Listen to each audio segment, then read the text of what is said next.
Hello, and thank you for watching this session on the Police, Fire and Crime Commissioner's role in safeguarding.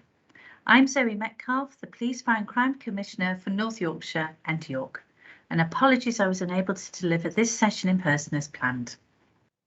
The main objective of this session is to provide a better understanding of my role and my office's links to the wider safeguarding arena. During this session, I will, in particular, explore my role as a Police, Fire and Crime Commissioner in safeguarding, outline current work with key local partners and organisations to contribute towards the wider safeguarding arena, expand on what made me want to run for the position, my manifesto commitments to the public and how these have translated into the new Police and Crime Plan and the Fire and Rescue Plan. Highlight key areas of work my team has progressed in relation to safeguarding since I took office in November 2021. My role as Police, Fire and Crime Commissioner is to be the voice of people across North Yorkshire and the City of York and ensure that everyone has the right to live in safety, to be safe and to feel safe, free from abuse and neglect. To hold the Chief Constable and Chief Fire Officer to account for their responsibilities in relation to the protection and safeguarding of their vulnerable people throughout North Yorkshire and the City of York, whilst ensuring our work complies with all relevant legislation and guidance relating to the safeguarding of children, young people and adults. To do that, I support the strategic partnerships and other local community services, especially for those who are vulnerable or victims throughout North Yorkshire and the City of York. Safeguarding is a collective responsibility. We cannot achieve this alone without working in collaboration with a variety of partners and local communities who are, in one way and the other, involved in and have a responsibility for safeguarding. I'm pleased to see such a wide range of people and partner organisations coming together during the Safeguarding Week to raise awareness and help more people understand that safeguarding is everyone's business. Also, to acknowledge the positive work of safeguarding agencies across North Yorkshire and the City of York. My team and I work closely with a wide range of partner organisations, statutory and non-statutory partners, as well as local organisations, supporting victims and other vulnerable people, including but not limited to these. As part of my office's overall responsibility to protect the vulnerable, we also play a critical role in the work of the Local Criminal Justice Partnership and the Community Safety Partnerships for both North Yorkshire and the City of York. Before becoming the Commissioner, I gained an extensive experience holding local decision makers to account and helping to improve local services by reviewing and challenging decisions. Throughout my political career, I have undertaken various roles since 2015 when I was first elected to Harrogate Borough Council for Councillor for the Minster Ward in Ripon. I chaired the Harrogate Borough Council Human Resources Committee, sat on the North Yorkshire County Council Scrutiny of Health Committee and the Scrutiny of Children and Young People Committee, and other similar positions to provide me with the immense expertise and understanding to now bring to my role as a Commissioner. On a personal level, I went through a very challenging and difficult experience that has significantly impacted on me and my children and my family, which made me realise even more the important role of organisations play in protecting everyone and preventing harm. And with a background in education, I understand the importance of safeguarding children, the most vulnerable in our communities. In November 2021, when I was elected as the new Commissioner, my manifesto commitments were to protect women and girls from anything affecting their safety in our community, reduce the number of crimes and fire incidents that have a huge impact on people's lives and safety, support victims and safeguard the vulnerable whilst reducing vulnerability within communities to prevent further harm. Support rural communities and maximise resources and funding allocated for our emergency services to adequately respond to the challenges we face. And I also committed to ensure that North Yorkshire Police and North Yorkshire Fire and Rescue Service invest their resources to make everyone in North Yorkshire and the City of York safe and feeling safe in their homes and out in their communities through prevention and appropriate visible protection and response. Last month, I introduced my new police and crime plan and my fire and rescue plan for 2022 to 2025, following extensive consultation within the emergency services, local partners and members of the public throughout North Yorkshire and the City of York. The two plans set out our priorities based around the CARE principles, which stands for caring for the vulnerable, developing ambitious collaboration, realising our potential and enhancing our service for the public. Our safeguarding work primarily sits under the caring about the vulnerable strand.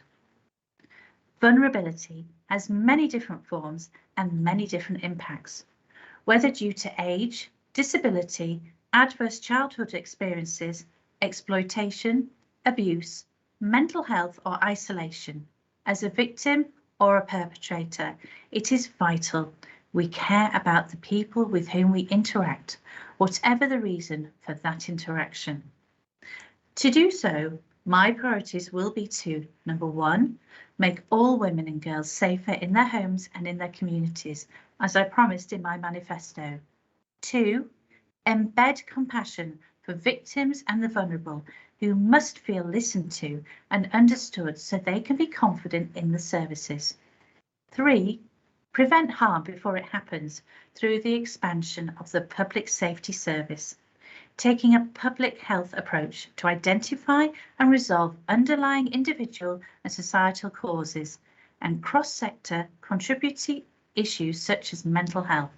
And number 4, tackle hidden harms, especially in our rural communities and other isolated communities. No one should suffer in silence. The two plans also share elements which reflect the increased collaboration between the services and joint working with other partners to prevent harm, intervene early and solve problems to reduce the risk to the public and keep our communities safe. The HMICFRS National Child Protection Inspection of North Yorkshire Police was conducted in November 2021 and the final report was published on the 29th of March 2022. The report showed that while the inspectorate found examples of good practice during their inspection, they also found inconsistency in North Yorkshire Police's treatment of children across the cases they examined. The HMICFRS report set out 10 recommendations, 5 of which were for immediate action and 5 for action within 3 months. As a Commissioner, I responded to the findings of this report in March, and I assured to continue scrutinising the work of North Yorkshire Police. I held the Chief Constable to account through a special public accountability meeting on the 8th of April 2022, focused on North Yorkshire Police's response to the report. We've asked our North Yorkshire Youth Commission to extend their role and be a voice for young people and take part in the police's work to help keeping children and young people safe. I will continue to monitor and track progress and will be holding another public accountability meeting on the 21st of July 2022. We offer a range of support for victims, offenders and communities across North Yorkshire and the City of York. My commissioning and partnerships team administers a budget of around 7 million to develop and to deliver interventions and services which align to the priorities set out in my police and crime plan and my fire and rescue plan. Recently, we have secured £320,000 of additional funding from the Home Office to develop our work to prevent domestic abuse and stalking by working with young people beginning to display abusive behaviours and supporting adult perpetrators with a multiple or unmet needs. £585,000, £856 of Ministry of Justice funding to employ 13 additional IDFAs and 5 additional ISFAs. £318,925 of Ministry of Justice funding for local services that support victims and survivors of domestic abuse or sexual violence. This equates to over £1.2 million of additional funding to help address domestic and sexual abuse. The team worked collaboratively with a wide range of partners, including North Yorkshire Police, local authorities, local criminal justice and health partners, to ensure that tailored interventions are available to support vulnerable people across North Yorkshire and the City of York. I'll now hand over to Sarah Arnott, Commissioning and Partnerships Manager, who will talk about some of our specialist support services and partnership projects in more detail. Thank you. Our in-house supporting victims service provides immediate practical and emotional support over the phone to anyone affected by crime in North Yorkshire and the City of York, and whether or not they've reported that to the police. Our staff are specially trained and experienced in supporting victims to cope with the immediate impact of crime and to recover from the harm that they have experienced. This can include referrals onto our more specialist support services to help them with specific areas of concern, including our specialist services for domestic abuse and sexual violence. Currently, I chair a joint commissioning group for domestic abuse with representatives from North Yorkshire Police, North Yorkshire County Council and the City of York Council, and together we co-commission and fund a holistic package of support for anyone affected by domestic abuse throughout North Yorkshire and City of York, including victims and survivors, perpetrators and their children.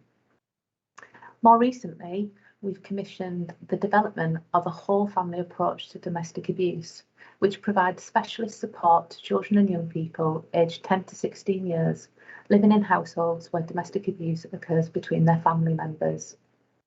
Alongside this, we are working with local stakeholders and academics to significantly improve the overall evidence base of what works to better support children and young people who are affected by domestic abuse happening within their homes. Our domestic abuse and rape scrutiny panels were established to review and provide recommendations on where improvements could be made to the investigation of reported domestic abuse or rape by North Yorkshire Police, the support offered to victims and survivors of these incidents, and measures taken to better safeguard victims, survivors and their children. The scrutiny panels provide greater transparency and accountability to hopefully increase confidence in the way that North Yorkshire Police respond to and investigate any incidents of domestic abuse, rape or sexual offences. We offer specialist support for children and young people and their parents who are affected by or at risk of child sexual and/or criminal exploitation through our specialist hand-in-hand project, which works with children and young people, supported by our parent liaison service, who works with their parents and provides advice and liaison between the families, the police, social care and any other services that may be supporting the family through that period. Finally, we offer specialist support to vulnerable women who may be chronically excluded, have multiple unmet needs, be involved in or at risk of becoming involved in the criminal justice system, through services such as our Women's Centre in York, which is able to offer a homely, safe and women-only environment for them to access the support that they need. Thanks, Sarah.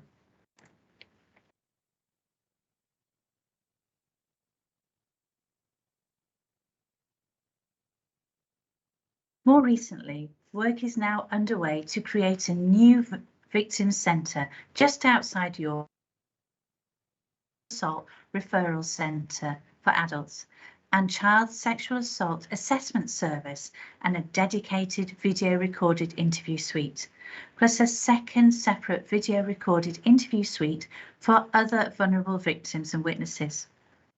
These new facilities are expected to be available in April 2023.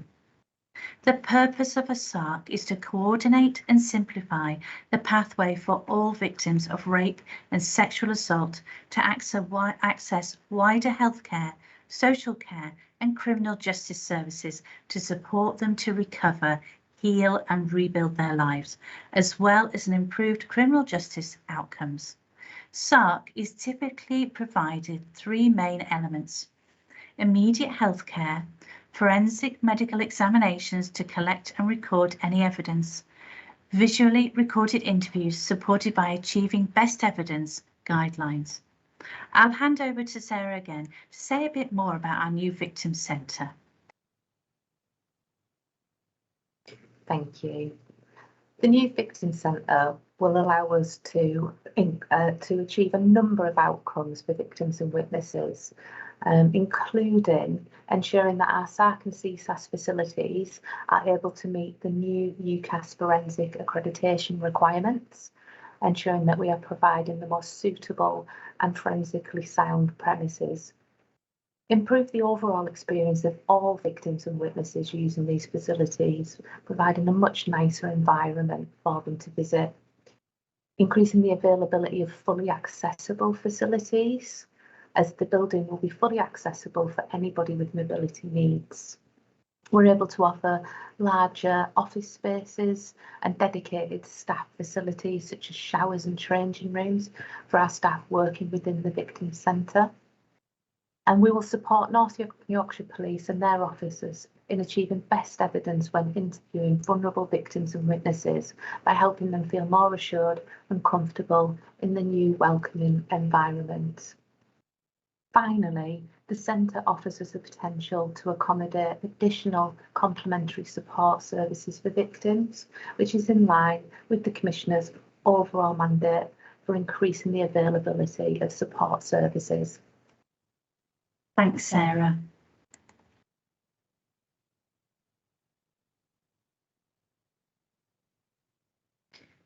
We have led on the development of an overarching strategy to tackle violence against women and girls with our partners, including the Police, Fire Service, North Yorkshire County Council and the City of York Council, in addition to local organisations representing women and girls throughout North Yorkshire and the City of York.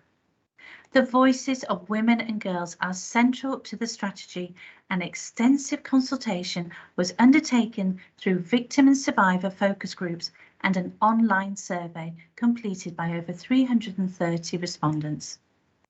This overarching strategy encompasses North Yorkshire Police's operational strategy on VAUG, which was released in March 2022. The strategy will work to achieve 6 objectives. 1. Ensure all women and girls are listened to, including those from underrepresented communities. 2. Tackle the root causes of violence against women and girls with prevention and early intervention. 3. Increase public confidence and trust in North Yorkshire Police. 4. Strengthen partnerships so we can work together across agencies to address the challenges. 5. Enhance the support available for victims and survivors. And 6. Invest in early intervention to identify and stop potential offenders and change behaviour of those who have already offended to prevent reoffending. Currently, I am establishing a VAUG Strategic Leadership Board to monitor overall progress against our strategic objectives. This board will include lay members and local organisations representing women and girls. The board will publish biannual progress reviews to provide a greater transparency and accountability to increase public confidence in how we are improving the overall safety of women and girls. Thank you so much for listening. If you have any questions at all, please reach out and contact me on any of the numbers on this screen or email or on the web. Thank you so much for listening once again.